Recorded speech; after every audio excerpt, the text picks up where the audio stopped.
സംസ്ഥാനത്തെ ജലഗതാഗത രംഗത്ത് വിപ്ലവകരമായ മാറ്റം കൊണ്ടുവന്ന കൊച്ചി വാട്ടർ മെട്രോ പ്രവർത്തനം തുടങ്ങിയിട്ട് ഒരു വർഷം. ഒന്നാം വാർഷികത്തിൽ യാത്രക്കാരുടെ എണ്ണം 2 മില്യൺ തികഞ്ഞതിന്റെ ഇരട്ടി മധുരത്തിലാണ് വാട്ടർ മെട്രോ.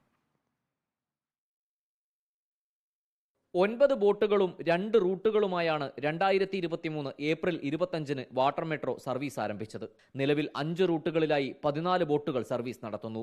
രണ്ടാം വർഷത്തിലേക്ക് കടക്കുമ്പോൾ വാട്ടർ മെട്രോയിൽ യാത്ര ചെയ്തവരുടെ എണ്ണം 20 ലക്ഷം. വിനോദസഞ്ചാരികളുടെ പറുദീസയായ ഫോർട്ട് കൊച്ചിയിലേക്കും വാട്ടർ മെട്രോ എത്തിക്കഴിഞ്ഞു. രാജ്യത്തെ ഏക വാട്ടർ മെട്രോയാണ് കൊച്ചിയിലേത്. മറ്റു സംസ്ഥാനങ്ങളും വാട്ടർ മെട്രോയിൽ താൽപര്യം പ്രകടിപ്പിച്ചിട്ടുണ്ട്. രാജ്യത്തെ 40 നഗരങ്ങളിൽ വാട്ടർ മെട്രോ നടപ്പാക്കാൻ കഴിയുമെന്നാണ് പ്രാഥമിക നിഗമനം.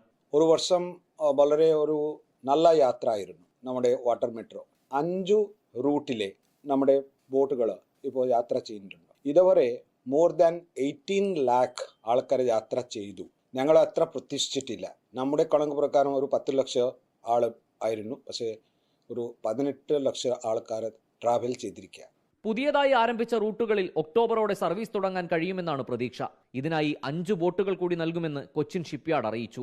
വാട്ടർ മെട്രോ ടെർമിനലുകളിലേക്ക് എത്തുന്നതിനും അവിടെ നിന്ന് ലക്ഷ്യസ്ഥാനങ്ങളിലേക്ക് പോകുന്നതിനും സഹായകമാകാൻ first and last mile connectivity നിലവിലുള്ളതിലും മികച്ചതാക്കാനാണ് ശ്രമം.